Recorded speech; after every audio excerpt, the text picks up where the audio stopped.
Hey everyone, and welcome to the Infinite Respawn podcast. I'm Chicken. I'm Oak Tree. I'm Grif.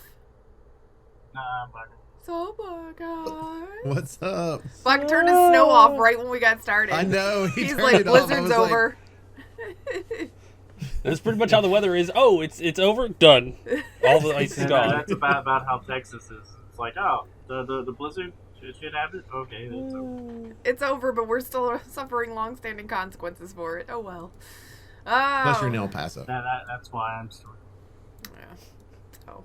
Well, everybody's here. Baka's well. Oak is off of vacation. You know, life is normal now. Not my clothes, just the rest of me is. Yeah, I'm just I'm like looking at your face and that's it because I can't. Dude.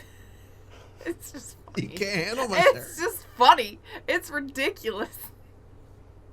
That's the whole point. Oh man. Great. But like the color palette of your shirt, it's kind of like I just took a bunch of random paints and slapped something together.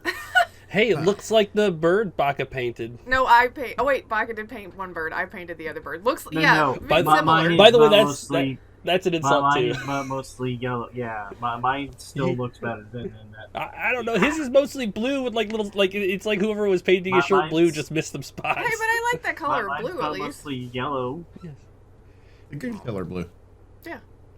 Anyway, And it matches too. He's got purple there and purple there. he's still in the vacation mindset. That's what it is. Well, Exactly. Actually, it was cold when I got back, and now it's back to warm. and so then it'll that's be cold kinda where again I in a was. couple of weeks. So, you know. Yeah, but I get the 1 week of this, so we're good. What games has everybody been playing? I know we got lots of stuff to talk about, but I've not played much because, well, vacation. Yeah. But I did start just before the vacation, and I've been playing a little bit the last couple days as well, because I have the Xbox One X upstairs now, where the Series X is down here.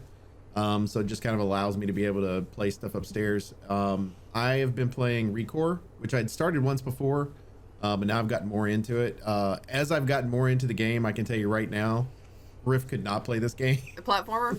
Not that she's not a quality great gamer, but it's 90% platform. Yeah, I'm not good at platforming. I'll admit that. I will readily admit that to you. I am a terrible platformer.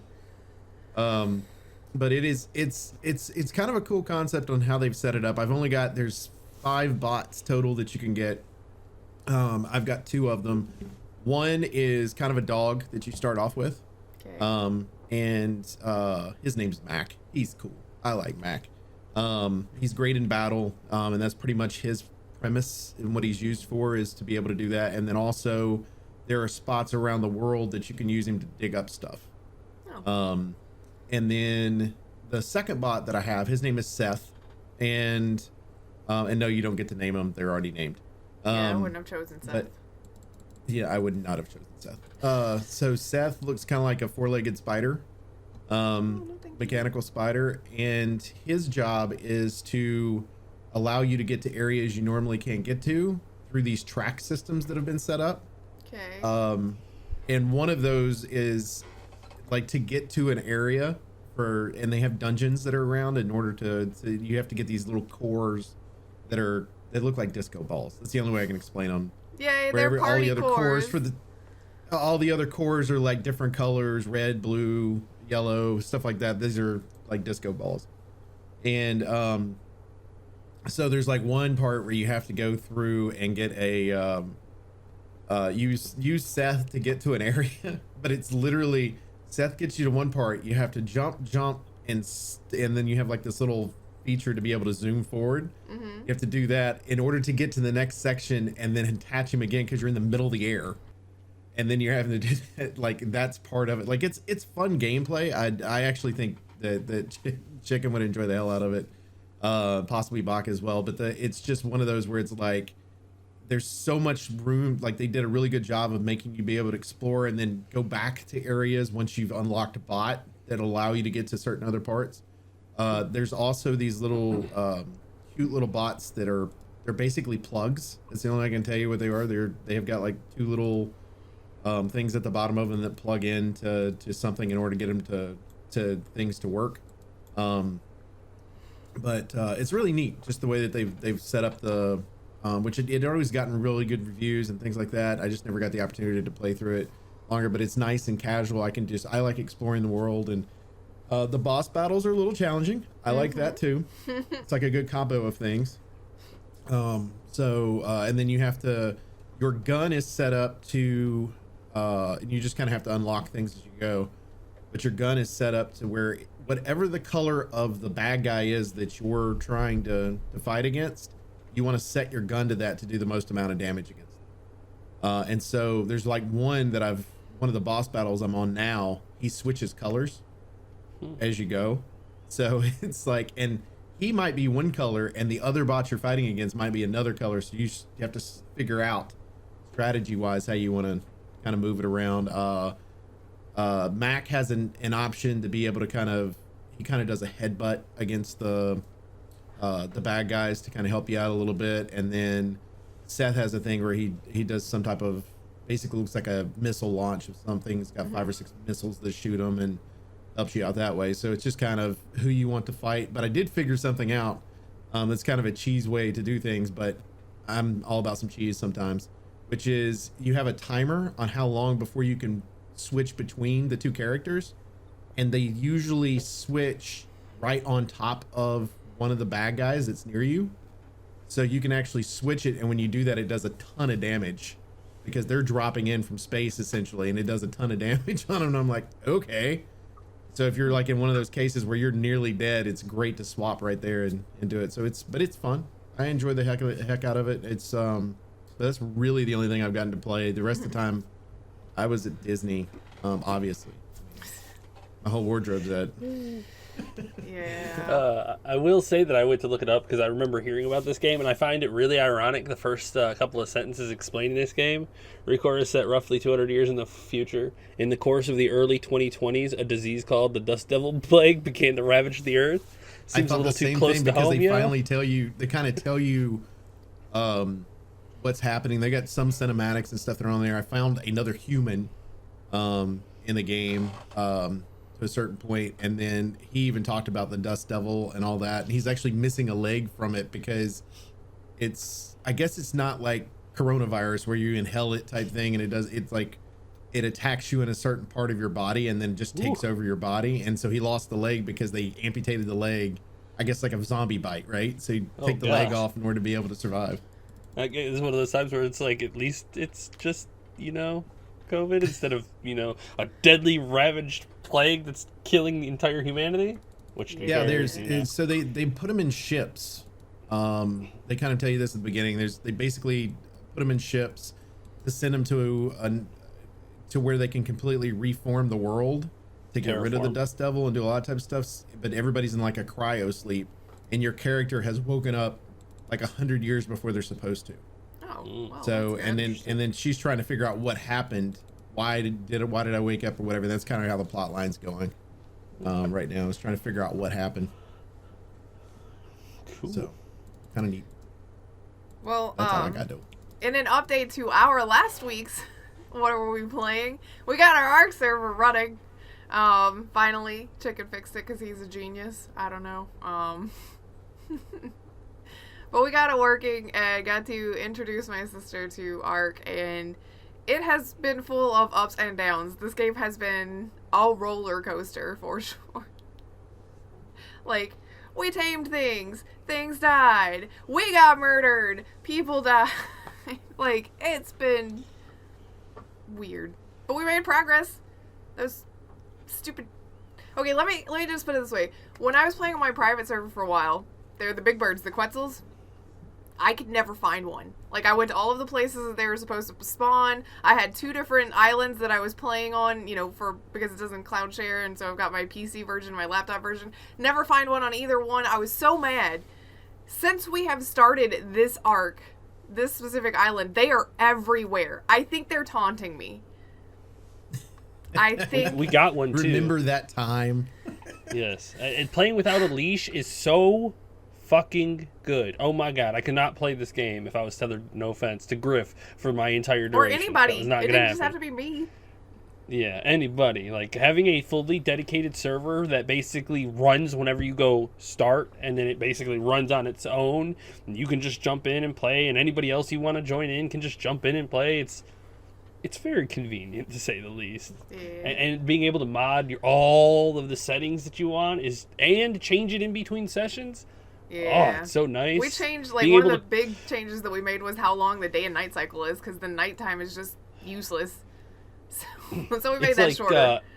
It's like 60-40. It's like Yeah. mostly, and I could change that. I could make the night even shorter. But my absolute favorite, because I build everything, is being able to pick up everything. No timer. Like, if I mess up something, I can just pick it up, move it, and pick it up, and change a bed, move a bed, move a building, Oh, that's anything. so nice. It's so good. That would be so nice. I can't Did you change the express how harvesting good it too, is. to where it was a little easy to harvest? Oh, yes. I increased the think we harvest both, amount by a bit, too. Like, one tree gives you, like, 200 wood. It's super Oh, that's nice. convenient. Yes, like, we It's like 10 times, right? Because isn't it normally like 20? I increased it by 2 times. Well, actually, Okay. I think it was like 2.2. Because I wanted to make sure that the settings weren't, like, hack a tree down, you've got 1,000 wood. It's we still have to play the game, but the tempo of the game is increased a little bit. Like, taming is a lot faster. The torpidity on dinos go down a lot slower. The wild dinos' hunger goes down a little faster, so that you can tame them a little faster, but you still have to trank them and feed them their stuff, and you know, you still have to play the game. It's the 5 of us, so it's not like any one of us wants to dedicate 6 hours to taming, one dino. Because that's... Yes. I mean, who's got that kind of time these days? And it's just us. Who cares? Like the level... I think No Pants did that. He ended up with a server of his own or something at one point, was doing the same thing. And that's his thing. He loves to tame.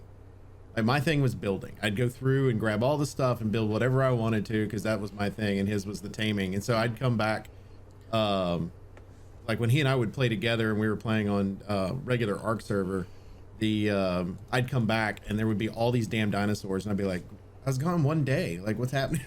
Or whatever. But he would sit there and wait for the taming. So then on his own, he went through the mods and did taming and stuff on his own when he was playing by himself. But I think that to me, that's one of the things that I think they did well with Atlas at the beginning, was allow for things to take less time than they did in Ark. I think there's something we learned between the two. Nobody's got 16 hours to dedicate to getting one of the bigger things. Like, I get that it's a big thing and it's a milestone, but you still have to ensure that you've got rotating shifts of people to be there, and the mating with the babies and everything, that you've got to, like, watch them for a solid 8 hours or something that is going to happen. I mean, nobody's got that kind of time. How about the stability? How is it how much more stable is it now than, like, Grif's been playing solo mode basically for a little bit as well? Would you say it's more stable, about the same as it was years ago, or what would you say, game wise? I think the game runs fucking great. Yeah. Like, I don't know. Well, I think part of it running good, though, running well, is that you don't have as many people playing at the same time, so you don't have an overpopulation issue either. It's just the 5 of us plus the rendered island, I could actually hit a raptor with the spear and not have a rubber band all around me. Yeah. Yes, that is convenient. One of the main things that I did for the dinos is because in normal Ark, your tamed dinos are always going to be weaker than wild dinos. Like, the growth rate of tamed dinos is substantially lower. They will always be weaker. What I did is I made them equal. Like, the tamed dinos grow at a 1-to-1 ratio to wild dinos. So you could get a level 1 Sabertooth, level it up to 90, and it's going to be just as strong as the level 90 Saber dino that you find out there, which is super convenient. Like, levels don't matter in taming. Yeah. You just grab something you like, you tame it, and then you can tame it up or grow it up, and then it's going to be just as strong as a wild one. You don't have to go out and find a higher level. I think that was a weird thing that Ark set out to do in the first place, was that they just wanted to be like, domesticated animals dinos. are weaker than wild animals. What? Which is true. Like, domesticated animals are weaker than wild animals. Yeah, but I mean, you're in a prehistoric world and you're taking them out to fight other creatures. Like, you'd think, yes, they're still domesticated, but they're also, they've got to be just as fierce because they're going to go out and do this thing. Well, they wanted to give you incentive to go out and tame higher level ones. If you didn't, we would do what we did, is just pick a low level one, tame it in 5 minutes, and then grow it to be as strong as, like, the level 50s or 60s. I guess I'm more, and Kat's the same way. We get attached to certain ones of them that we want to keep around, and I wouldn't want to be like, well, I'll keep this one for 5 levels and then throw it out the window, because you can only have so many tamed dinos. Well, that's why I changed those growth settings so that we can tame low level, keep it forever, and it's going to be as strong. But I also say that I would Until, also you know, think that something, that's kind of a breaks into short-sighted. It's a short-sighted look at it from the developer standpoint, because I think that they're assuming that people would much rather go out and tame than they would to keep the ones they have and make them better. Yes, Because my thought process is like I'm like Grif. It's one of those, you get attached to Certain ones. the ones that you've got. You've named them. They're part of, you know, everything that's on. And if one of them dies, I'll go out and find one. I would go out and find one the same damn color, so it looked exactly the same, and then just end up getting that same one. You know what I mean? Like, it was just because I was so attached to the way it looked. Dead Ducky 2.0. Yeah, that's Yeah. what Baka There you go. did. Other Ducky died. We've in the had a water. couple of losses. And yesterday we had one that was Chicken's Carno that he had tamed. Got out of the pen and ended up, and he was on like aggro because he was supposed to be keeping the pen defended while we build it and everything. And yeah, he went down into the swamp and started murdering. I'm sure he killed a lot of shit, but he got Probably. attacked by a buttload of snakes, and then Then they they put knocked him him to out, sleep. and then he got a bunch of crocodiles that were attacking him too, and he died. Feels And bad, I would like to but point out hey, that it this what is it like within an hour of Chicken going, oh, he's never gonna die. He's so good at everything. Hey, He if does that every time. if Like, the that's what he's torpidity- notorious for. Yeah, I know, right? My confidence my confidence always gets me killed, and that's fine. I will never lose it either. But if he wouldn't have gotten out of his pen, he would have been able to handle anything one-on-one, anything. Yeah, Because but he ended up she would have been falling able to out. handle. She was strong. She killed an alpha raptor Oh, like shit. 5 levels higher than him. Yeah, it was a she. Like she was a beast, but she fucking jumped off the cliff when I wasn't watching and went into the swamp. And like, do you understand how many things she had to kill to make her way down there? Because the moment she got off that cliff, I guarantee she was just slaughtering everything Well, she was down on that aggro. beach Yeah, side. anything that was standing there was unfortunate enough to be in the way. Yeah, she had like 1200% melee attack. She was like a rump, rump, and eventually just too many snakes Too got bad her. you couldn't have gone down there and just like hit the upgrade button on her every time to raise her levels up.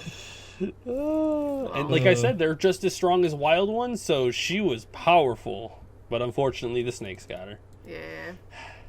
Rip Toro. Well, it's We been gotta fun. work on that pen more. Yes. Yeah. Yes. We Today, will. later We're today's probably getting- gonna be construction day. Oh yeah, I will be We're building a getting, shitload of fences. raptors and shit coming up the side of the cliff to get in there after our dinos. Oh yes. At least raptors are one of the bigger predators over there. We don't have like Rexes and other Carnos and. We had Spino. We had a Spino spawn in the river Well, right that's down true. from us. Yeah, that's true. And the Therazone. The There it feather is. bitch. Oh, I hate those Yeah. things. Those things are herbivores, and they will straight murder you on sight. I don't understand. That doesn't make You gotta any be sense. careful with them. They Got are these big dangerous. giant claws they're just like little murder blenders, but they're like, let me go pick this berry though. What? You look like that with those hands? How are you picking berries with that hand? They basically You just like scratch through skewer it and it eat the and berries. eat one at a time? Like, I'm what? You cannot convince me that that's a thing. The other thing that we've been playing is WoW, of course, and we made our first foray, or I guess our second or third foray into Nax, which is the final raid in Classic. And we did it. Naxxramas. We did it. We got 2 of the bosses down. So we're 2 out of 15, and that is progress. That is huge progress right there. Yeah, especially Like, we're gonna considering go that back. a lot of our people are under geared and new. So Yes, like it's a so big happy, deal. so stoked. We have finally made progress, and that's what everybody needed. Now we just have to keep that going forward. This week we need to kill those 2 again, and then get another one or 2 more. And we've got to make progress. And Yes.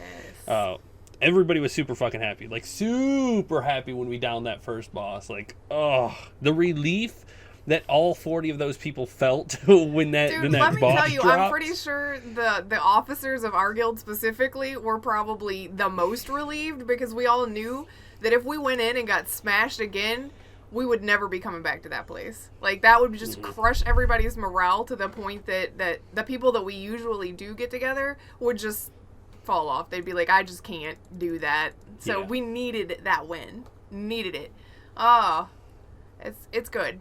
Although they did just announce Burning Crusade, and let me tell you how much I'm looking forward to that, because Getting 40 people together, I'm done with that. I'm tired of trying to track down 40 people and get them all to agree to be online at a certain time and be ready to go at a certain time and have all of the things that they need. All you gotta do is find somebody, you know, that's not part of your guild at all, then they can just steal all your shit afterwards. Isn't that how that works? I don't want to talk about Fully Rested or Pammy for the rest of my life. Fuck you, Pammy. Still, no, we haven't forgotten that.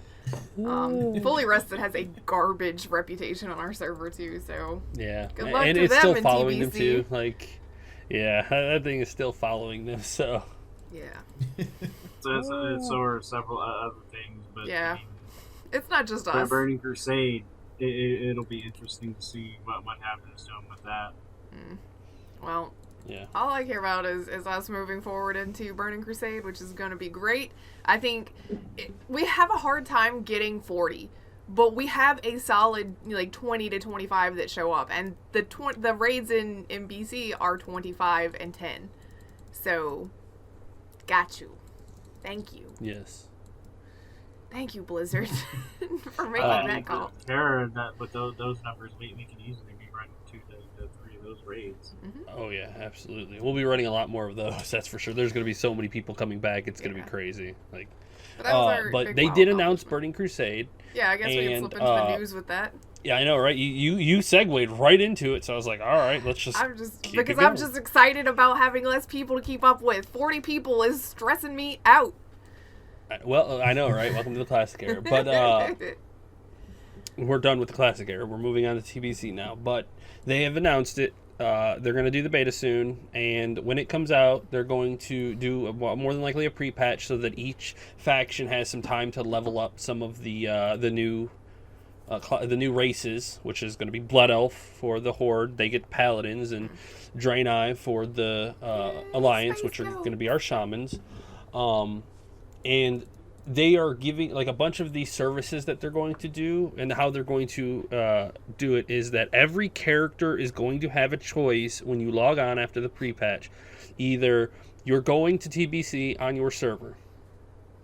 If you want to go to TBC, you're good to go. That's it. You log on, you say going to progression server, and you're going. Or you can be like, nope, I don't want this. I'm going to go ahead and go sit in the museum and play on Classic forever. So you're like, all right, cool. So you move your character over to the Classic server, and you're there forever. Because Blizzard, and which I'm surprised they're keeping their word, said that Classic servers will be available forever. Like, they're never going to take them down. So they were like, all right, here we go. Here's your museum. You can play on it forever. It will never progress. What you're playing right there will be there. And if you are torn because you want to play your character but you don't want him to leave Classic, you can pay for a copy. So they will copy your character and send him over to the Classic server, but you could still progress with that same character, just in case you want him to stay there, which I'm kind of debating. I don't know if I might want to copy one of my tunes just to kind of leave him over there. Two chances to get a Thunder Fury. I'm having. You can't even get it this time, okay? I might do it on the Hunter just to preserve keep it there. Yeah, just to put him in the museum. It's kind of one of those things where you're like, I did so much work on this. I'm just gonna set him on this stand over here, and he can live here. But I like the idea that they're doing that, and I would be interested to see how far they're willing to progress with this too, like other expansions or anything like that. If they're planning on doing anything past that, would be the smart place to stop with Classic, because you don't want to do the whole experience again and get both games back to the same. You don't want them to catch up to each other, right? But I think everybody, including people at Blizzard, understand that Wrath of the Lich King was the golden age for World of Warcraft. That would be where you should stop the Classic servers, because if you go Cataclysm, a lot of people just aren't going to play it. I mean, if they want to go Cataclysm, that is that's perfectly fine. Let them keep going. They give me the option to copy my character to a Wrath of the Lich King server forever. You bet goddamn believe that I will put him on the Wrath of the Lich King server and never leave. It would probably be the most populated one. Oh, yes, by far. Well, I think that the option that I like that they're giving you, which I think is like just looking at it from standpoint of watching you all play it and bitch about the fact that how retail had progressed and everything else, and you weren't able to go back, right? The fact that they're like, not only are you going to be able to get to the next expansion, but you can go back and play your previous character.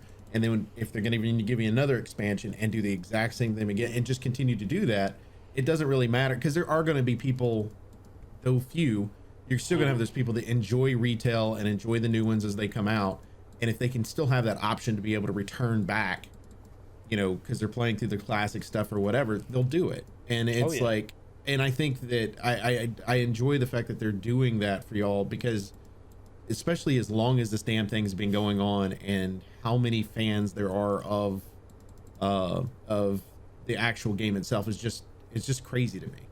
But I'm glad that y'all are getting that option. Absolutely. Like, I'm super stoked. Some of the other things that they're doing is that every account will have access to one character boost, a paid character boost to 58. And, you know, they cannot work on the new races, so you can't boost any of the Blood Elves or the Draenei. You can only boost one of the other ones, which is fine. Like, I'm not super stoked about that, but whatever. But it is limited to one per account, which, again, is fine. And you can't do it on any of the other ones, so, you know, it is what it is. So far, everything they've mentioned is pretty good, and a lot of people are kind of, because back when they were announcing Classic, it was all hashtag no changes, which I was part of that boat. I was like, nope, now it's give me hashtag Classic. some changes. Yeah, it was. I got hashtag no changes for 2 years. Hashtag some changes. Let's do a little quality of life here. Spell batching is gone, which is nice. Which, to give you a quick explanation, the way the servers react is that whenever you push something, it goes to the server. That's no spell batching. Basically, you push it, it happens. Spell batching is everybody in a circle, whenever they push their abilities, it puts it into a pool, and then all of those things go into the server together, and then they all go off. Which it can cause some real funky stuff if a bunch of people cast the same thing at each other.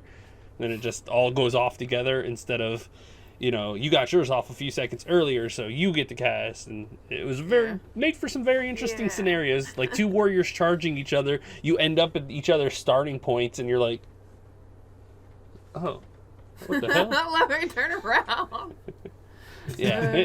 Very interesting scenarios. That's gone, so that's nice. They're going to do phases 2. Oh, yeah, double polymorph. Well, now we're both they're also cheap. changing the release style, because Mountain High Jaw came out early in TBC. They're pushing that way back, like, because people couldn't even get in there. It was unbelievable. I know some people are like, oh, we could do it now. Probably not. It was a way over 2. You've got some min-maxers that might be able to, because they've been doing it for years on a private server or something like that. They're not going to release it until way later, so you don't even get the option. That's what I'm saying, though, is that those are the people that would be like, well, we could, because they've been doing it on a private server. But for the general populace, you know. They're looking for pre-nerfed raid approach, too. Like, they're going to change... They're going to go with the changes that made sense and not the changes that made things easier. That's nice. Like, I think one of the examples was one of the bosses did a bunch of pushback, so some classes were absolutely useless. And then they nerfed its health. They're gonna remove the pushback like they did because they changed it back then. So they're gonna leave that change in, but they're not gonna nerf its health because that was just kind of. I think that'll be neat. You know, to not see needed. that kind of stuff as it should have worked. Yeah, like, the they're not going to nerf things to make it easy. Useless is pretty shitty.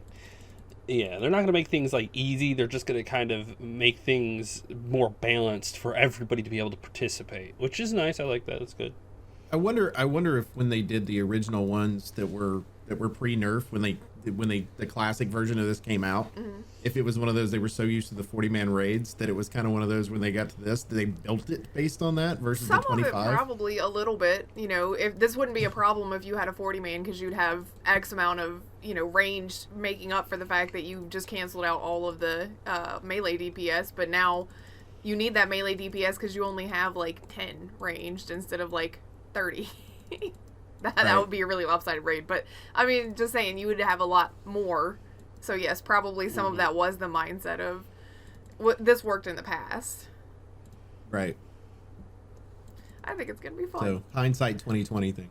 Yes. Yeah. Which, I mean, I do like that they're making some changes so that they can fix the things that were very obvious mistakes that they didn't catch at release, you know. That's nice. Yeah. But it's still going to be a challenge There and will fun. And there will absolutely be layering too. Like there's no way Thank that they can do God. the Burning Crusade without layering. I just cannot see how. I it would mean, even think be about possible. it. We get the first new class, and how, like, without layers, how long are you going to be waiting in the Drenai start area for those moths to respawn? Okay, let me give you this.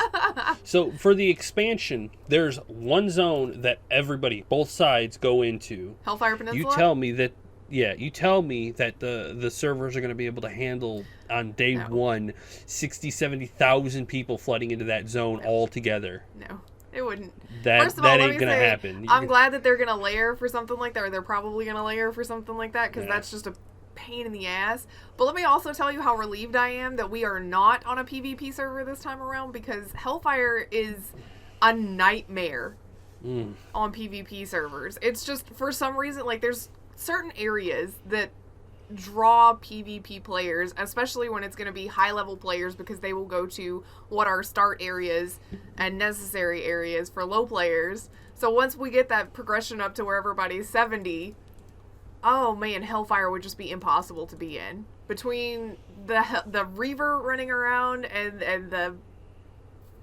Dick Horde, I'll just be that way about it. The Dick Horde, yeah. I mean, it would be... Hordes and dicks. We also outnumber the Horde on our server. Well, that's true. We probably wouldn't. If it Yeah, was... but it's like 50-1. Like, I mean, we outnumber them pretty hardcore. That's kind of how it was when I played originally on Mount Ganis. And 50-1. But it was the opposite. It was there were 50 Horde to every one alliance. I think I have legitimately leveled one toon through Hellfire, and then after that, I was like, I don't want to do that again. God, I have leveled so many tunes through Hellfire. I got to a Yeah. point where I was trying to level my second character through there, and I couldn't do anything because we were on a PvP server, and that place was just being camped. And since it was my second toon, they were all geared capped level toons by then. So I couldn't do anything. It's like, you want to go turn this quest in? The quest giver is literally 3 feet in front of you. Oh, the quest giver's dead, and so are you. Okay, let me spawn back up. The quest giver's gonna take another 5 minutes. we I'm play dead on a again. PvE. We play on a PvE server, so that will not be a problem at all. That's so frustrating. Oh, it's so frustrating. It would be nice to actually see Hellfire Peninsula instead of constantly looking over your shoulder for the closest horde with a flying mount to drop down on you and murder you. But that's nice. Or Rogue to stun lock you to death with fucking hammers. I don't want to talk about it. As somebody that leveled a healer through all of that, I don't want to talk about it. I mean, there's just nothing I can do. Is there anything else you want to talk about TBC, or do you want to go ahead and talk about the rest of BlizzCon? No, that was most of We don't have a TBC release stuff that I date. wanted. So No, but eventually the beta they'll do is beta soon. and then the pre-patch, but Yeah, which we're gonna be. Well, if I had to guess, it's probably gonna be a couple of months. I foresee TBC beta sometime in March, and then a month or a few weeks of that, and they're happy with how it turned out, and then the pre-patch after that. So somewhere in April for the pre-patch, and then maybe a release in May or June. we'll see. Still too far away. I wish it was like 2 months. 2 months in full release. But that's okay. Kind of like I getting mean, my bags packed and whatnot, getting ready to leave. getting my bag back. What else? I still need that binding. I know what Chicken wants to gush about. Did you want to save that, or did you want to go ahead and talk about? We'll talk Overwatch 2, Okay. which is the other thing that they talked about. Still doesn't have a release Looking at date. it, Nothing got release dates. Yeah. No. But looking at it, it looks... Overwatch 2 looks pretty damn good. Like, I mean, all things said, it like, they focused so heavily on the PvE side, like, they're developing, which I think is pretty neat. It's going to open up that game significantly to a lot of people. I think you're gonna have a Talent- lot of people that are gonna jump onto it. Maybe that started it originally and like, this isn't what I necessarily wanted, or I feel like I'm getting trounced. It gives another option to them, to then they'll maybe Yes. want to move into that PvP. I looking at the talent trees and watching the gameplay, it feels and looks like they took the Borderlands RPG side of it and stuck it in Overwatch, because you've got talent trees that change how all your characters work. Like Mei gets like her little ice block turns into a snowball that rolls forward, or Reinhardt's fire shot turns into ice and freezes targets, and like it's super neat to see how they want to be able to customize all the characters that you like and whatnot. Like you invest in the characters and you kind of feel more connected to them. Like you get to play them your style, and I think that's really good. This is kind of what PvP. Battleborn had set up, right? When Yeah. The competitor at the Battleborn, time. a little bit like that. And I think that's really, really good.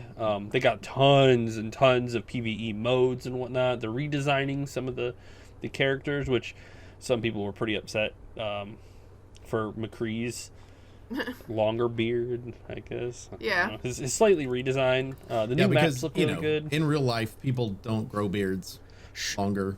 Well, I mean, it's just I mean, some it of the doesn't work. redesign things. They're like, look at these things we did. And it's like, that's really minor, but okay. Yay. Well, like some of the things that they did, like I like their explanation on them, which is we now have a cloth physics that we didn't have before. So we want to make sure that we can show off the cloth physics we had before. So it has that unique flow to it type deal. And I was like, that's brilliant. You're increasing what's happening. And I like the fact that they made a comment about the fact that there were how shooters have changed since Overwatch originally came to be, and how they wanted to make sure that they progressed along with that. And then when you have like just minor details on stuff, it's like, okay, we're moving from this to this, so we're going to make some changes to the outfits. I some of the outfit changes I didn't have a problem with, and I thought McCree's was fine. I thought I mean, I don't fine, play it too. as much as other people do, but I it don't is like one of those where Reaper's change. What? Now that I'm looking I at like it, I was Reapers. like, I was scrolling the pictures because I didn't look a whole bunch at it during the Blizzcon stuff, but I scrolled and I was like, Reaper looks more different than he should. What's different about him? I had to go find like original Reaper to compare him, and they've made him look more edgelordy somehow.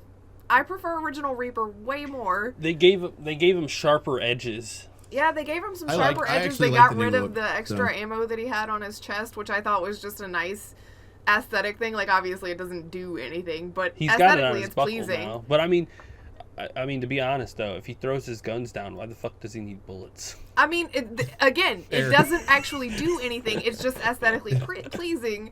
And this one, I don't like it. I actually like like the original Reaper Reaper way better. I mean, I think he looks fine like that. The Widowmaker remake looks pretty good too. I one. feel like I guess the maybe character he's too that they brought in streamlined. with the hair, Yes. like the lady with the hair. Oh, Sojourn. Sojourner. Yeah, Sojourn. yeah. Sojourn. So they were explaining how the the lady with the she's hair. blind with the three eyes, and then she throws the eyes out. You get to experience that whole thing. You know what's coming as it happens, and it's like, that's just awesome. So- I watched a bit of that, and the amount of effort that they went into to make the sounds in this game like extremely the gunfire thing's environmental ridiculous. Yeah, like it changes sound based on every point in the entire map. Like the sounds that they did, because I'm not a sound guy either. I can only hear out of one side, so I don't get like a full sound experience. But I can respect the amount of effort that they put in to make everything sound so real. It's not just generic gun sounds for every point everywhere in the map. Yeah, for those that didn't watch the video, what he's talking about is they actually took, let's say they took one weapon and they went to 3 different locations and they shot that weapon to create a different effect of sound. So then they're transferring that inside the game, depending on whether you're outside, inside, or somewhere in between, the sound changes for each one of the weapons. And I think that's brilliant. I also like the elemental part of it, where you decide, like if there's a sandstorm that's coming through, you might change what character you're playing because they can see through the sandstorm better than they would be otherwise. Like that, The I like PvE the Day and night weather cycles having too. a part of that. Yes, like dynamic environments is super nice. Like you're gonna play in the middle of the day, you're gonna play at night, you're gonna play at dusk, you're gonna play at dawn, you're gonna play in a snowstorm, you're gonna play in a sandstorm, a thunder, like all these different kind of aspects where you go into a game and you're like, oh cool, it's raining this time, or oh it's sandstorming this time. It's like I guarantee they won't do that.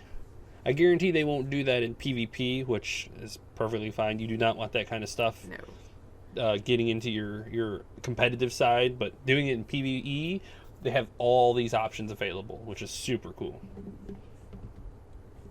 I don't know. I think they do, because don't they have that little thing that like the arcade one where they have different elements and stuff that they kind of just throw? Yeah, in arcade, I can definitely see them doing it. That's where I can see them doing it for a PvP stand. I don't see them putting it in ranked, but I do see them putting it to like just the regular play. Just because it does give you that different element, and they're telling you ahead of time. You know what I mean? So it's telling you that the sandstorm's there or whatever it happens to be, and I think that's kind of cool. Same way it would be if it was, all snipers or whatever. Yes. Yes. They're gonna tell you ahead of time, so you get a choice on whether you'd want to play in that situation. But I like the element of it because it does change how you play, and I like the extra challenge on that. I think it's gonna be neat. It doesn't have a release date, but I imagine that it has boosted Overwatch 1's numbers again, so people are excited to go play that game again, because that game was on a downhill slope, and I think that announcement is exactly what they needed. So, take that as your Sure. Absolutely. What else happened All right. at BlizzCon? They announced the new character for Diablo 4. I'm gonna let Baka take this one. I will be right back real quick. A lot of coffee, so... That's what happens with a lot of coffee, and I want to make sure I'm ready. Go. Baka. Diablo 4's new They character. announced the rogue is coming back from Diablo 1. So it wasn't even in 2. Well, it was only the rogue character type character, but it was in 2 as a mercenary that you could pick up, and you could get like poison, give them like poison arrows or ice arrows or whatever it is that they came with to do different effects depending on how you wanted to play. So, like, if you were, I don't know, Amazon and running around with a crossbow or whatever, you could get one and have it, do a different elemental damage style to complement of how you're playing. So. Right. It just wasn't a set like you would normally have. It was just a feature, basically, of one of the other characters. Yeah, it was like when you go to pick your mercenary, it'll give you a random list of like, well, this one has poison, this one has, and the mercenaries in Diablo 2 actually you could level up, and they get stronger. You could also give them some additional gear, like armor, weapons, things like that, depending on whichever one you got. But the rogue originally came from one of the choices in Diablo 1, which when you made your character, you picked warrior, rogue, or mage. And while the warrior pretty much became the barbarian afterwards, the mage pretty much became the sorcerer afterwards, but they were basically the same thing. I got you. I But hate the that your rogue is NPCs can be missing. stuff that you can't. I'm like, oh, why can't I do that? But yeah, the rogue looks badass in this now, and they're giving you the choice to, if you want to go in melee weapon with weapon swinging. They have abilities looks like set up for that. If you want to go range, you can do that. I mean, some of the abilities it looks like the rogue's going to have are going to be amazing. Chicken, are you excited about That's it? I cool. know you left Baka to talk about it, but just thought I'd ask. Yeah, I mean, to be fair, the game Diablo 4 looks, no offense to people that like Diablo 3, but Diablo 4 looks like they're okay. We need to go back to what Diablo was beforehand. It's a really dark, gritty, kind of slower paced game where you kind of feel powerful instead of you just run around nuke everything I feel in strong. like a half second. Which, I mean, people like to feel that, which is fine. Everybody likes to play their game their own way, but watching how it plays, it, like once we beat Diablo 3, I was kind of done with it. Same. I I didn't felt feel like the need to go back and grind or anything with it anymore. I didn't Yeah, play it. There's a lot of people that do, but I think that like that was my first introduction. Like I had friends that played Diablo 2 and things like that, but I never had a system to be able to play it on. And so Diablo 3 was my first version of Diablo, and I enjoyed it, but I also get why people didn't like it from the classic. Yeah. I think one of the most critical things that they're bringing back in Diablo 4 that needed to come back is the ear system. And having it taken away in Diablo 3 Ear? was like, it was really, really a poor choice because I think they've completely removed PvP in general. Like, there is no player Well, versus player. when they released 3, they kept pushing back the PvP, saying, "Oh, well, we're working on it. We're trying to balance it."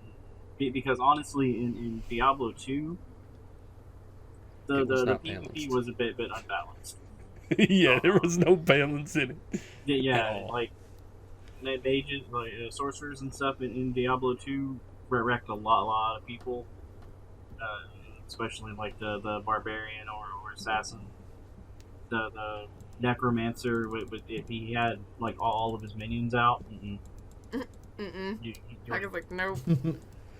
But the way the ear system work is that when you kill someone, they drop their ear. You basically cut their ear off, and it's a trophy. And the way it worked, because it was in Diablo 1, Diablo 2, and now it's back in Diablo 4. The way it worked in Diablo 1 is that people would actually put bounties out online. And then if you found that person in game, or if you found that person in a game, you can, and Diablo 1 was just legitimately free open, man. Somebody joins your game, turns on PvP, and just runs your ass down before you realize that they're in your game. And then they would take your ear. Diablo 1, there was no turning on PvP, it was just on. So You didn't have a choice.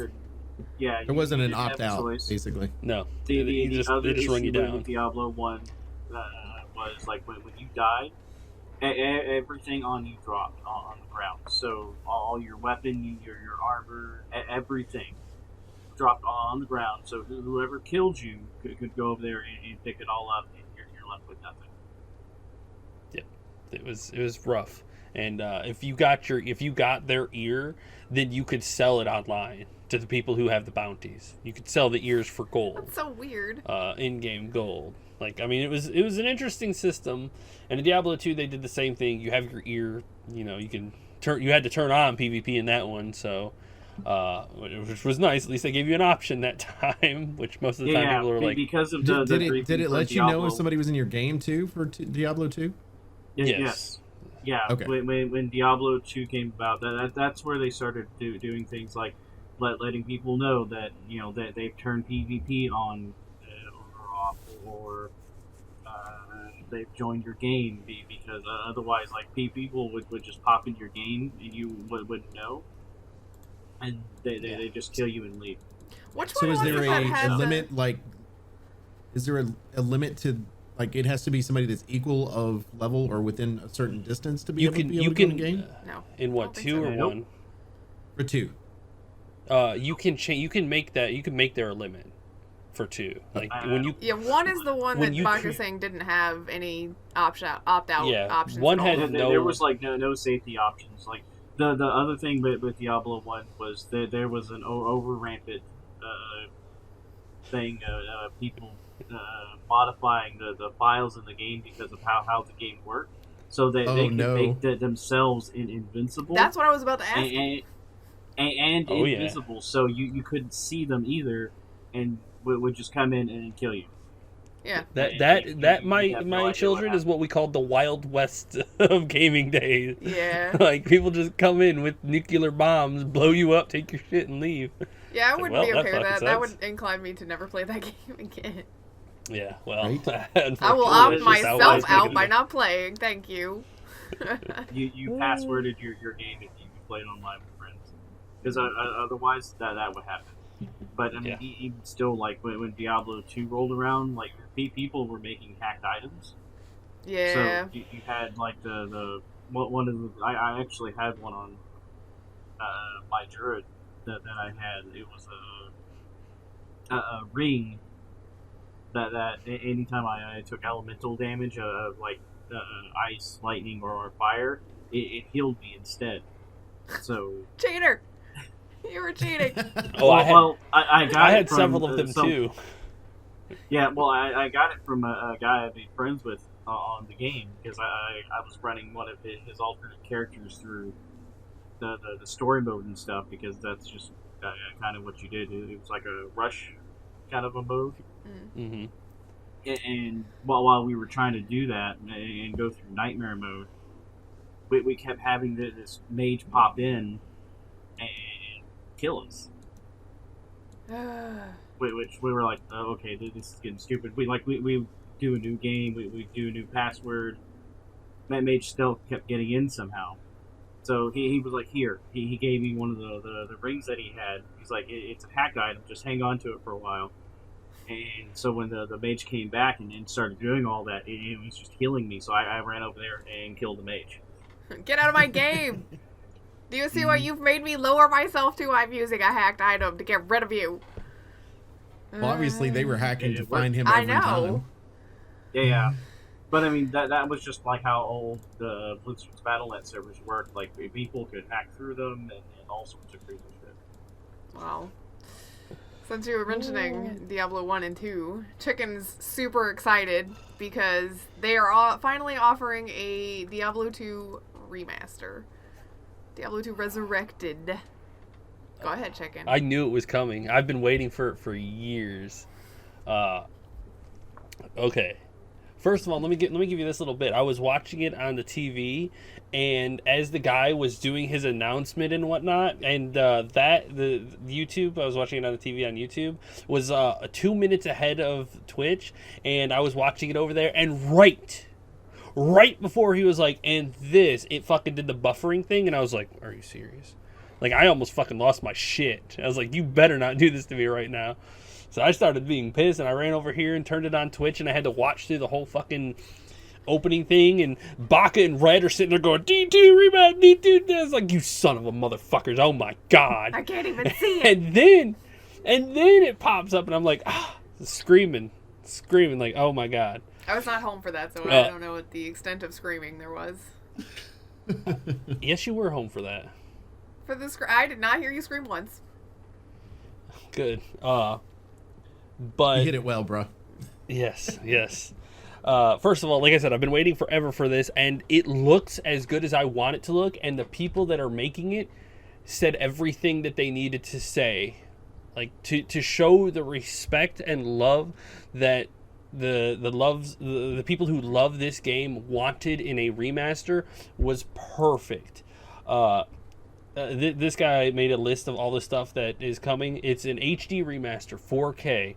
Classic and HD toggle anytime. You could turn it back to the original game to play it. Like the Master Chief Collection. Entire remade cutscenes, completely remade audio, remade 3D models for everything. It's coming out this year. It has controller support and console ports. The technical test is coming soon. They still have the classic mode in there, which is basically you could play the original D2 game without the druids or the charms or any of the Lord of Destruction stuff. You have a shared stash, thank God. Your stash is bigger, thank God. The game, this is the most fascinating part to me, is that they technically didn't even touch anything with the game. What they did was built a engine that runs on top of the game, and everything is a one-to-one, like, perfect upgrade. Like, you just turn it off, the game is still, like, original 2000 Diablo, 2001 Lord of Destruction is running right behind it. So you are still playing it in 25 FPS, but it looks a lot better. Full mod support for offline, so hell yeah. You get full online support with modern Battle.net. Oh god, thank you. The original classic teams, like the original team that was making it was shut down, and they went to Vicarious Visions to make it for them, and they're the ones who did it, who did the Crash Bandicoot remaster, which was really good, and the Tony Hawk remasters, which were really good. There's HD garlic, and this is where the respect for me comes, is when they were remastering this.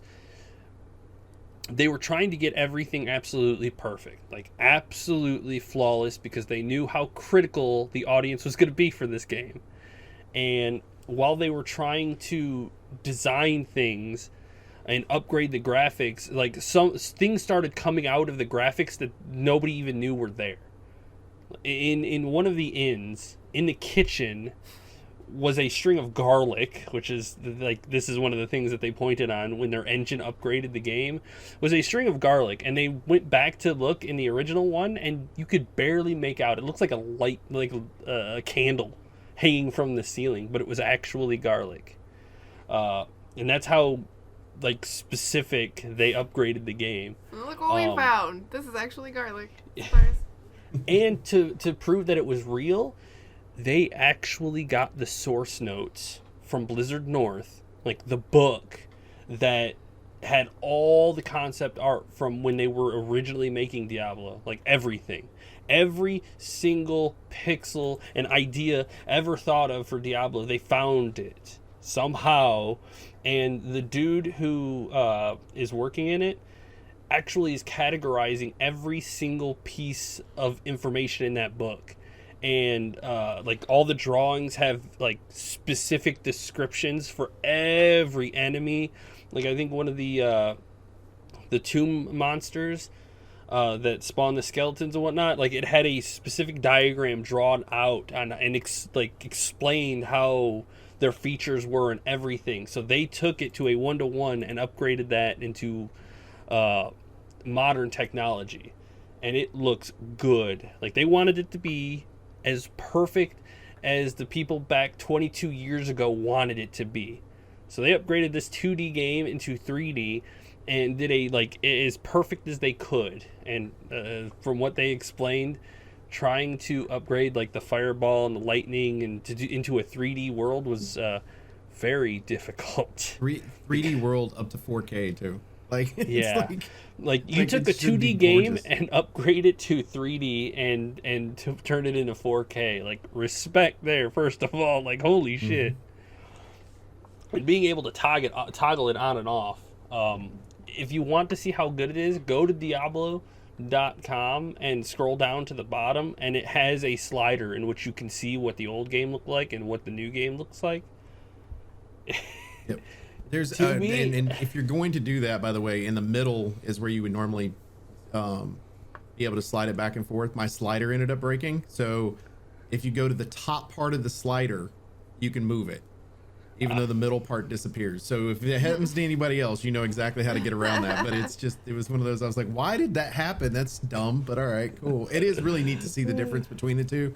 It's legitimately shot for shot on what's being played, and you can go back and forth. And I find it interesting because there's one that looks like it's kind of in a desert area with little blocks of bricks on the ground, and on the old version of it you can actually see the squared bricks everywhere, and then the newer version of it you can barely see them. So it's almost like sand is kind of laid across the top of them a little bit. You know, it's like just beautifully done. Also, this goes back to what I said, to my first experience with Diablo was Diablo 3, and it was on a console. So this does give an option for those people that played it on the console, enjoyed Diablo 3, and want to go back and see what happened to Diablo 2. Yes. You've got it available for all the consoles, including Switch. So if you want a mobile version of the game, you're going to have that too, which I think is pretty awesome. One of the big things that people didn't like, it was a very inconvenient thing, was everything that dropped, you had to pick it up yourself, like all the gold that would drop up and whatnot, and they gave you an option to turn on. Like every option that is a quality of life thing is an option to turn on or turn off. For the people that are purists and don't want anything changed at all, you could turn anything off. Like you could play it as fully original as you absolutely want to. But I will probably turn on auto gold pickup, which is just convenient. You know, you just walk around, you just pick up the why gold. would I want it not to be that? Like a purist. That's an people option. like to play why would the game I not that want, like it doesn't matter. It's like that's what I would keep. But that's a convenient quality of life change. Having a bigger stash is super nice too. Like, they made sure they did not touch any single system that was in the original game. Like, they did not want to change. Some people were like, oh, charm stats or things like this, and they did give us a item comparison thing. And one of the things that they debated early on was, do you recommend things for your class? Like, because you got barbarian, sorceress, and all these, and like, do you recommend this for a barbarian, or do you recommend this for a sorcerer, or whatever class you're playing? And they came to the conclusion that no, they're just going to let you compare the two items, and that's it. Because Diablo 2 is one of those very rare games that there is no class restrictions. A sorcerer can wear as heavy armor as possible, and a barbarian can use a staff. Like, there is no class restrictions. You can do anything that you want. Let your mind. So recommending things might be confusing. So they're like, fuck it. You could just compare the two items. Don't care. You could do the same thing in 4, but set it up to where, like, if it's something that normally would be on like a heavy or tank like character, and you put it on something, it would slow them down, or you know what I mean? Like, you could still wear it, but you would just change. There'd be a penalty versus to it. blocking them out, which is what they did in 3. It was just like, I can't use this at all for this person. All right. Yeah, like Diablo 2, you're just free to just play it however you want. The HUD looks incredible. I cannot express how excited I am. I've played Diablo 2 for 20 years, and looking at it in a remastered version where they didn't do anything to it other than make it look pretty gets me so excited. Like, I know, don't pre-order, but I already did. I went in head first. I do have some blinders on a little bit, but I'm keeping, expectations a little monitored, just a little bit. Like, everything, like the passion and the love that these guys kind of showed while doing the 1.5-hour interview with one of the biggest D2 streamers. Like, watching his face, because I was focusing on him as they were talking, and he, like, you just kind of see him going, just staring at him going, we could sit here for hours, and I want you to tell me every single thing that you found in that book. Like, I want to know everything. I want to see everything. Do a podcast and let me listen to you talk about everything that you found in that book. Which, to be fair, I would listen to it too. I do a podcast, but I don't listen to podcasts. But I would listen to them talk about it for hours. It doesn't have a release date, though, does it? It's sometime this year. Yeah, later this year. Sometime. And the reason why I'm so connected to Diablo 2 is it's part of the reason it's like the main game that got me into PC gaming. I met a kid who lived around the block from me, and he was friends with another kid that lived further down, and I became friends with him. And one day I went over to his house to play, and on his computer he was loading up a new game called Diablo, and I was like, oh wow, that looks really cool. And I started playing it, and let's just say the rest is history. Like, I fell down, I got a computer, I fucking played the shit out of Diablo, then I got into WoW, and like, it was just history at that point. So it's so important to me, and if they get it right, you best believe that I will be pushing for Vicarious games like I pushed for THQ Nordic. So I sit here and talk for hours about it. I know everybody else isn't as interested as I am, but what else came out of? I played the crap out of Diablo 2 as well. So yeah, so I will play the shit out of it, and it's controller support, so everybody else can play with me, and it has 8-player multiplayer. Me neither. But the people who want to use a controller have access to it, and I will say, watching the dude's face when he was like, so how hard, because the streamer was like, how hard was it, porting it for consoles and whatnot, and he was like, let me just say that it was not an easy task. But putting it on a controller, though, yeah, that would have to be difficult because of the amount, like, the button scheme and everything. You can play, okay, keep in mind that as many buttons as we have in Divinity, that is also a game that's on console that you can play with a controller. Just because there's a lot of but what I'm stuff talking about, though, is like Diablo 2, if you actually, like, played it, like, it was set up for mouse and keyboard. Like there was no getting around it back in the day. That's why they didn't port it over onto the Yeah, but that consoles. doesn't mean that just because it was originally set up that way, it's not at this point. They don't have other games that have used a similar template that they could make it that way. Now. I know they have Diablo 3, and I'm pretty sure they looked at that to kind of figure out how to do it properly. But again, it's a 21-year-old game, and you were porting a 21... Like, they ported Diablo from 21 years ago onto modern consoles, and that is no small feat. Yeah, Well, I mean, the thing is, I'm not saying that they can't do it. I was saying Yeah. that was definitely no easy task to get that to map out onto a controller and potentially feel normal. Well, and it's a Yeah. possibility with the more modern controllers that we have now, and the amount of, I mean, we got 13 buttons, not counting the joysticks like movement. So you figure you've got all those buttons that are available to you. They've got an option to be able to just figure that out and transfer that over. And props to the person that figured that out, because there's an engineer somewhere that went and did just earn the fuck out of some money. Like when he was talking like the in specs of it and like trying to get them to be like, so how did you like build this engine to run over top of this game? You could see on their face that it was a lot of work to build an engine that literally ran right on top of Diablo 2 and run everything linear to it. Even because modern day systems are strong, you had to make sure that the system ran at 25 FPS. You could not let it get any stronger. So it was a task to restrict your engine to 25 FPS, which they did. They wanted it as flawless as possible. Awesome. Well, what else we happened at got? BlizzCon? Metallica and Twitch.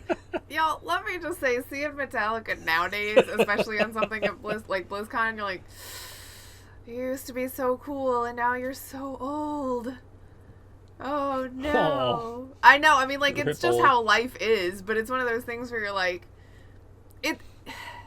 some of their stuff hits different watching somebody in their, like, 70s perform it versus somebody in their, like, 30s. They're not their You know? 70s. They're not quite that old. Have you looked at them? It's questionable. Like, I watched some of it and I was like, this is too weird for me. I can't. I mean, I don't know. It's just age, and that's just how life works, but it just seems weird to me sometimes to see that knowing what it was, knowing what it is, like in your brain, you've preserved them in a specific way. But that's not the point. The point is, on Twitch, you couldn't actually hear the Metallica songs. Twitch replaced it with generic music because of DMCA issues. It's like I listened to it perfectly fine on YouTube. Yeah. Which is interesting to me because I had actually talked about this before the show, is that Metallica actually has pretty much their own record label and does everything on their own. Mm-hmm. And they're the reason DMCA is such a big thing because of the lawsuit they had against Napster in the early 2000s. So it's like this whole circle of life thing that's happening right now. To be fair, Twitch probably would have been fine because it was on their own channel and being able to send that out. But it was one of those where it's like, I don't disagree. Like, it was a wise decision, so that didn't get struck at the same time. But it's just like, I don't know. That's weird. Like, it's Metallica on a thing that Metallica signed up for. Do you think they would have, like, pegged you for that? It's weird. Maybe. It's weird to me. Although, I mean, that's got to be kind of jarring. Too funny. Yeah, that was just a fun side note from that whole thing. So. Yes, that was hilarious. And also we learned that Metallica is old, according to Grif. Oh, I mean, seriously. Trust me, I love him. Like, Kirk Hammett's an amazing guitarist, and I love him to death. But seeing him, I was like, I'm just gonna go back to listening to them on Spotify, where I can imagine him being 20 years younger than he is right now at the most. Less the gray hair that he's got right now. I mean, kudos for them to still be able to do it as far as, you know, getting out there and jamming out, but yeah, it's weird. It's weird to me. Anyway, this week was also a Nintendo Direct that had some announcements and Surprise stuff. Direct. What? It was a surprise direct. Surprise Direct, Like, okay. It was, Yeah, they were like, "Hey, we're doing a big Nintendo Direct the next day," and they're like, "Oh, really? Oh, shit. Okay, cool." Yeah. I mean, it was like I was reading through the comment section down here, and the comments are really mixed. Like, it is really extreme between "Yay, this is awesome" and "Wow, they really didn't tell us anything." You know, like, that's weird.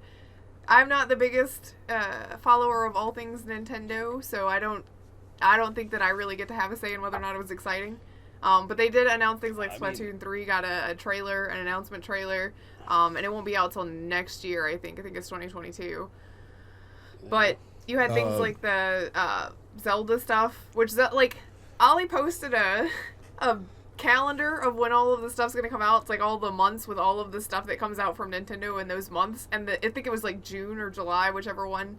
July is just the Zelda collection. Like, that's it. That the Skyward Sword, sorry, not collection, just the Skyward Sword HD, and that's it. Nobody steals Zelda's thunder.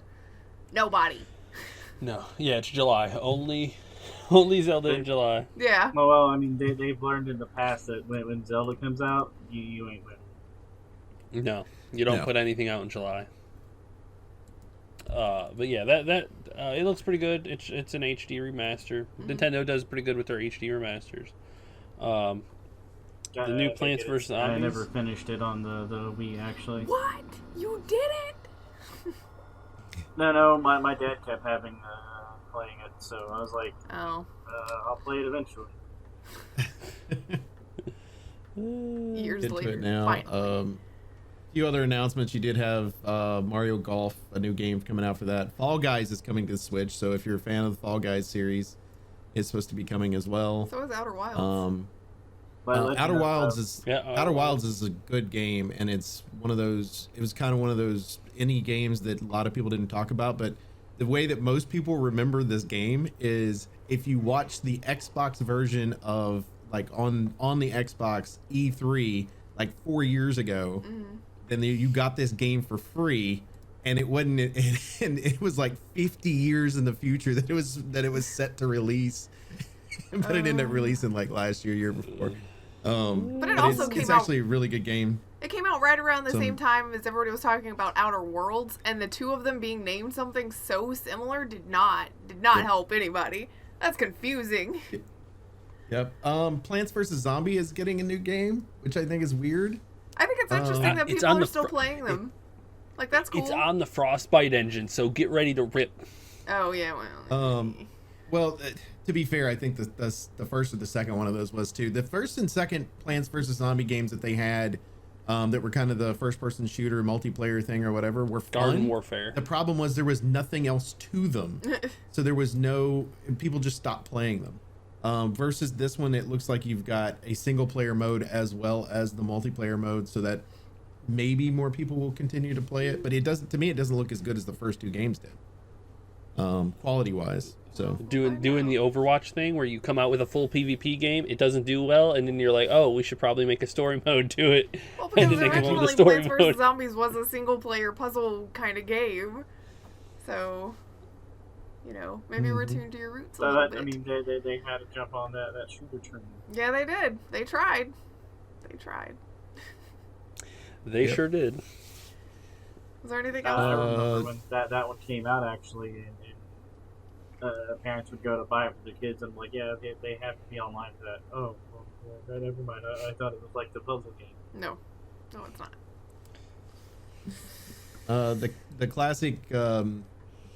the classic game Legend of Mana is also getting a remake that's coming to Switch, PC. I'm kind of excited for that one.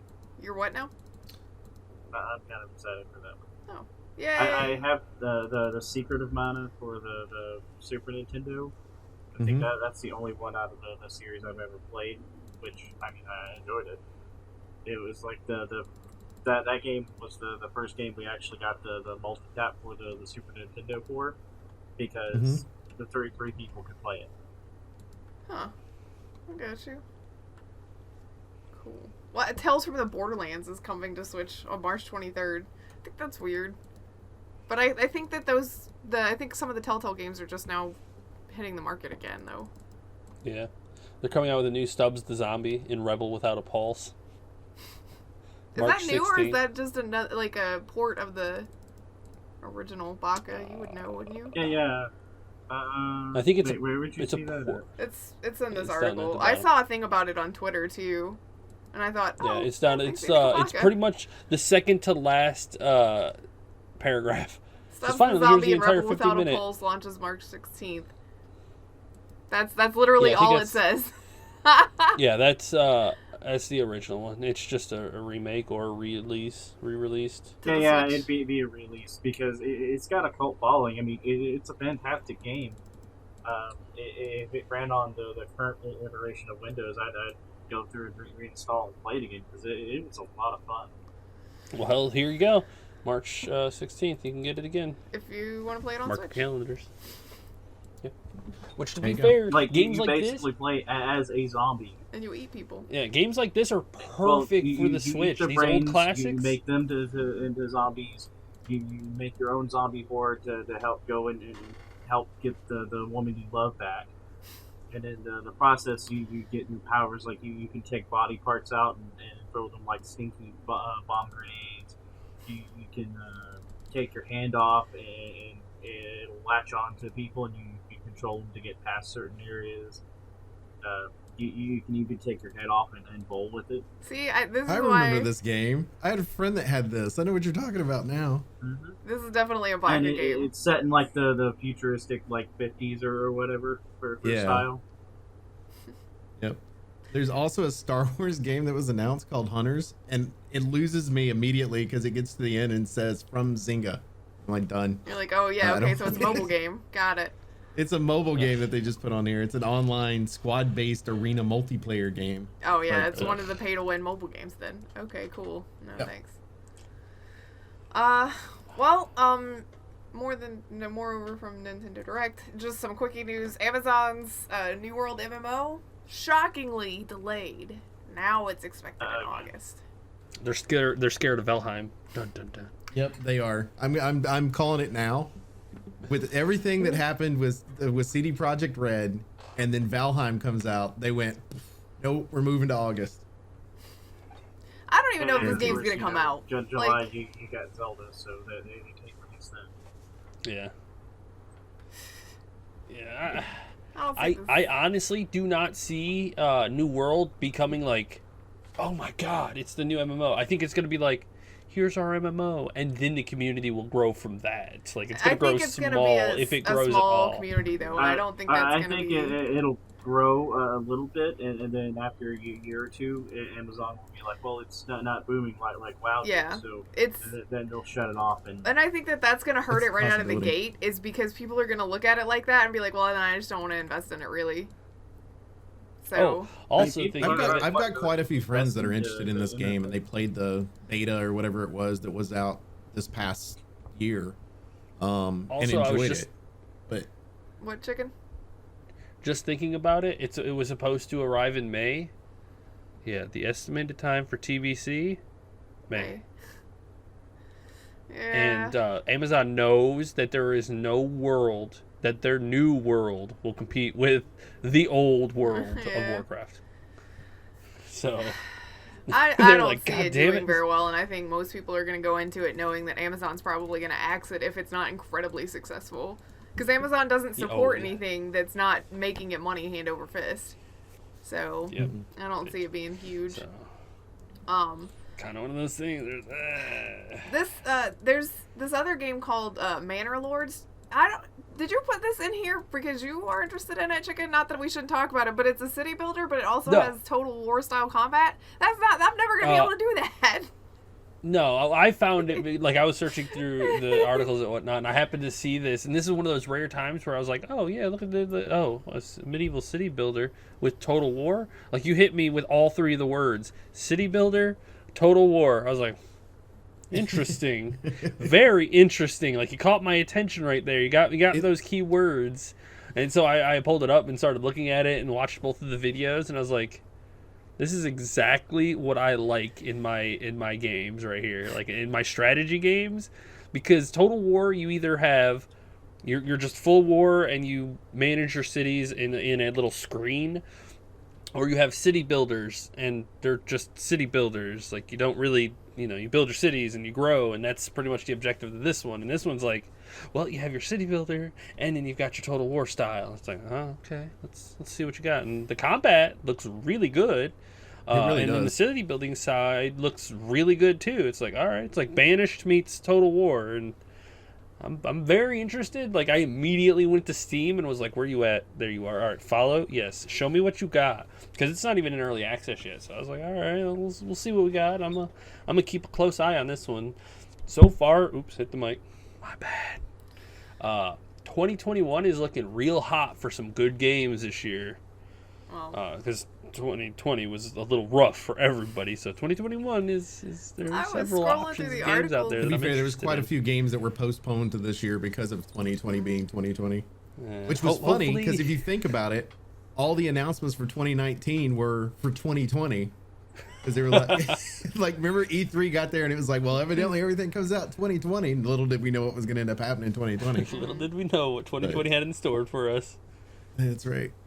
It does look good though. I like the combat.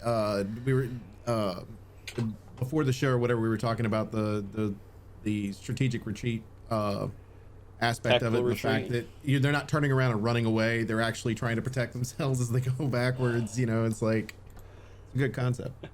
Yes, finally, a tactical retreat where your soldiers are like, we need to retreat and survive. We don't need to just drop everything, run, and get shot in the back. It's like, don't just, you know how to tactically retreat. There are options to retreat, yo. But yeah, that was just something random that I tossed in there. I was like, oh, that's really cool. I like that. Well, that's interesting, but we'll have to think about it. You had me at the start. Sure. It had City Builder, and I was like, oh, this is for me. And then it was like, shows off Total War Combat. And I was like, this is not for me. If only we could play together, Grif, I'd have you build the city, I'd do the war. And then me and Chicken Bolt will go kill things. Yeah, I have a feeling that the two systems are pretty tied to each other, so. Yes. Well, in the last bit of things that we had lined up to talk about this week, one of the creators of Silent Hill is teasing a new horror project with some concept art. I mean, we're never going to get another Silent Hill, so I guess this is our next well, there are best. rumors that you're going to hear about the next Silent Hill in summer, but we'll see. No, we're not. Everybody says that. It's every 3 to 4 months. You can look at it like clock. Like, go back and look at all of the rumors for Silent Hill. It is like clockwork.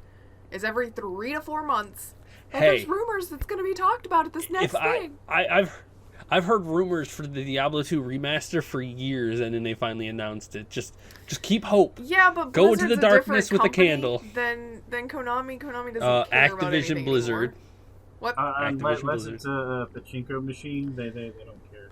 But this no, they don't. This one, I had to look it up because the guy is talking about what his inspiration is essentially, and he mentioned the death game subgenre, and I was like, I don't know what that is. So for those of you who are like me who do not know what that is, it's like real life battle royale, like Saw almost, where you have regular people forced into these really incredible decisions, like, do I have to kill this person to save myself, or do I kill this group of people to save this one person, and things like that. And I did not know that was a subgenre until today.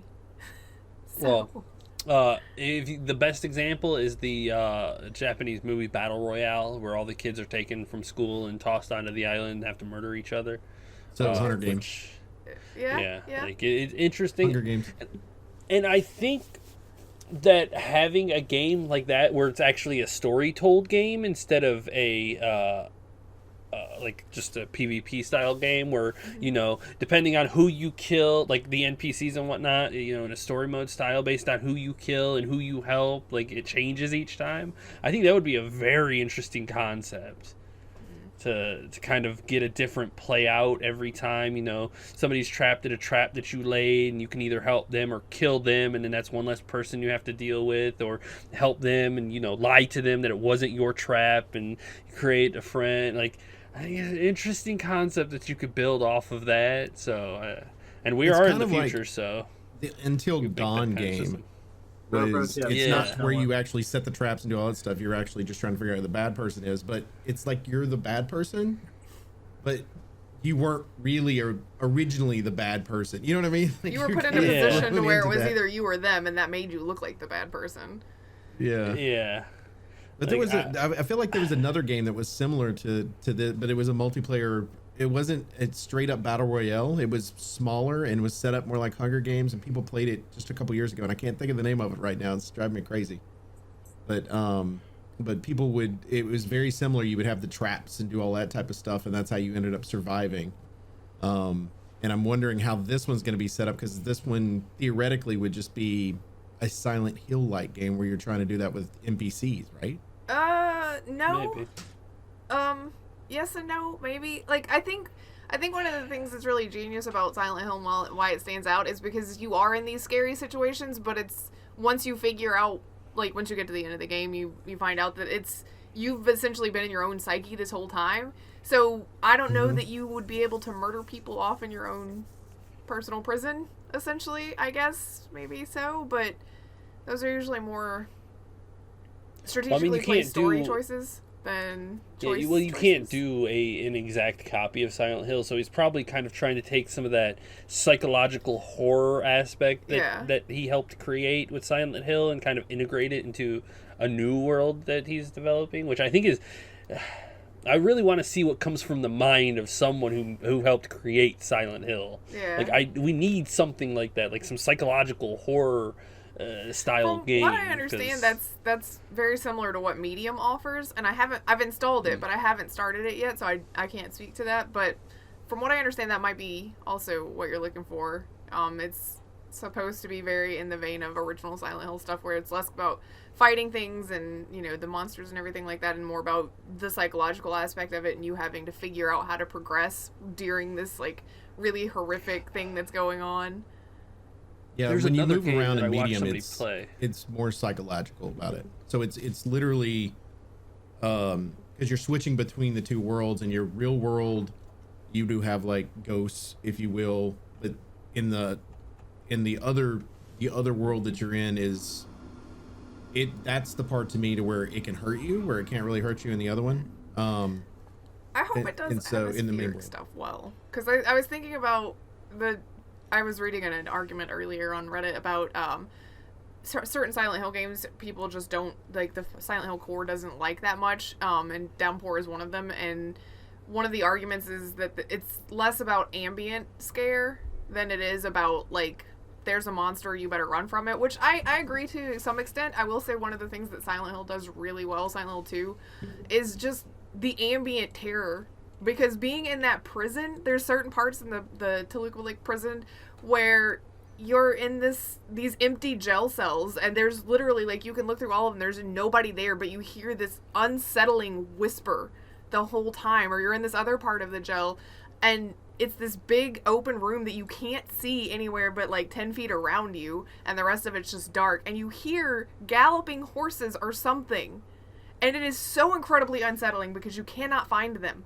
Like, you just can't. It's just, like, talking about it right now, I'm just getting chills because it's so well done. And if our new game can do something like that for me, other than just, you know, do you want to murder this person that you've been hanging out with for the past 5 minutes? Like, that, I'll be right on board with you. If you can scare me with the ambience, I'm right there. Yeah. Well, because I was trying to remember, and I had to go through the actor in a different movie that this character was portrayed after, and then find that movie, and then find the game that he was in, and it's the Dark Pictures anthology. It's an 8-game series that they're planning on making. You watched a little bit, I think, with me, Grif, and it is it's an interactive drama survival horror game where it's kind of a little bit like Telltale in a style. It's really good because what I watched of the second game, it's the style that they build this city or this town around, and the way the characters kind of fall into it, because it's an anthology series, so it's kind of like these characters in each one of these games are living, or you have to play through their story in each of the worlds that they come into. And it's, if you're looking for something like that, because they're going to do a game every year, and until they get to all 8 games out, and it's based on a book too, like a book series, an anthology book series. It's the Dark Pictures. The first one is the Dark Pictures anthology, Man of Medan. Medan. and then the second one is Little Hope. Link me that. And they have what? I said link me that because I don't remember this at all. Yeah, it's the same people. The people that are doing it are the same people that did Until Dawn. So their concept's the same. It's just really this way good. they're starting, like the Man from Eden is interesting because you can play through it single player or co-op. But I think in the co-op version you get a choice on how the other person, if you want to portray them or not too. If I remember correctly. Yep.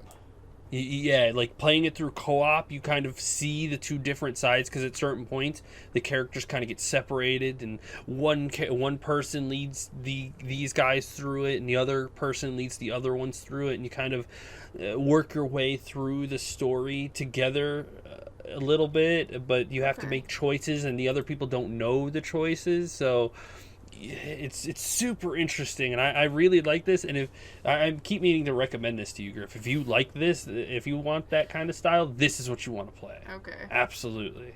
You know, the other game that they did, they're the ones that also did the Hidden Agenda game, which is where you're like a police officer or whatever, and you have to go through and try to solve all these crimes or whatever, but everybody's on their phone watching the game being played, and like, so you can set it's like a party game, and everybody could have sat in a room, and it was a PlayStation 4 exclusive, but it was a cool concept. Like, we played it one night for like a Christmas party or something at my house. We were all hanging out and playing it. It was fun, but these people are very innovative on how they create their games and move forward, so it's interesting. They're doing an anthology, and each one of the games is different on how they're designed, like, and it's just like, but they remind me of dude, bro, fuck the Oscars guy.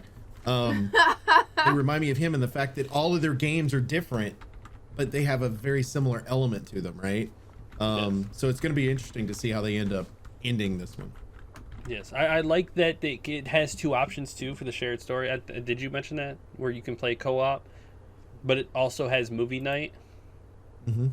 That you can couch co-op, and all five, like all you and four friends can pick each character, and then as your character is up, you have to pass the controller, so that person has to make the decisions for that character, and then you pass it to the next person, and it's really interesting to kind of watch, like, you and your friends delve into this world and kind of make these choices for the characters, each one of them. So I like the idea of how they're doing it too. So it's super neat. Highly recommend looking into it if you like story-based horror survival games. So Gotcha. definitely I recommend Until Dawn too. If nobody's played it, like, it's probably like $10 now. Like, Until Dawn is great. It's got really good horror to it. The acting it's like B-movie acting. There's gonna be people you love, people you hate, and you might think you know what's happening, and you might not know what's happening. That type of thing, which is great. They did a really good job on it. So if you kind of want to see if that's a style of game that you want to go into, that's a cheap way to get into it. Yep. And the next Dark Pictures anthology is coming out this year too. So far we got Man of Eden in 2019, Little Hope in 2020, and then we're gonna have House of Ashes coming out this year. Gotcha. So keep your eyes open. It's really good if you're a horror fan, and definitely look into it. All right. Well. Or anything else? You got me. I could. If you want me to start over on D2, I'm ready to go. No, but I don't think Grif wants to edit 2 hours, 3 hours of me talking. We're already to the point where I'm like, oh, this is gonna take forever. We're at an hour and 30, so definitely. We appreciate everybody who hangs out with us each and every week at Infinite Respawn. As always, you can check us out on Twitter at InfiniteResPC. You can check me out personally at MDBOaktree. Check out Grif. At Grif Slanum. Check out Chicken. At Elite Chicken 313. Check out Baka. Baka Pickle. Also, make sure you go to Grif's YouTube channel, where she's been playing through Skyrim. She drops a couple times a week, so you'll get to see those as much as you can. Make sure you go to twitch.tv/EliteChicken313. Chicken, anytime soon? Huh? Hopefully tomorrow. Maybe tomorrow was probably going to be one of your last chances for a little. Well, that's not true. Yeah. Nugget's going to start daycare, so you can stream while he's at daycare, while you're still not working regularly. Exactly. So I'll be able, like, when he's at daycare, I'm going to be able to push more into it, because that game is just like, whenever I'm into it, I just fall into it. It's like, I want to do everything. I want to see everything. I want to explore the whole fucking world. If I could, I would just jump in and live in there for a few hours every day. Also, make sure you go to twitch.tv/MDBOtree, where I'm pretty much there every day of the week, except for Tuesday through Thursday now. So we got that. Also, if you're a fan of trying to watch us here on YouTube, but you're looking for a new format, we're now on Odyssey as well, which is spelt weird. For those who aren't familiar, it's odyssee.com. We're on there. It's it's a blockchain network, so it's set up as an open source versus YouTube that's ran by a big conglomerate. So, which is kind of the whole idea behind that. And I've got a friend that's his thing, and that's what he wanted to do. So we moved us over there too, because it's easy to do. But for Infinite Respawn, I'm Oak Tree. I'm Grif. I'm Chicken. Baka. Bye. See ya. Bye.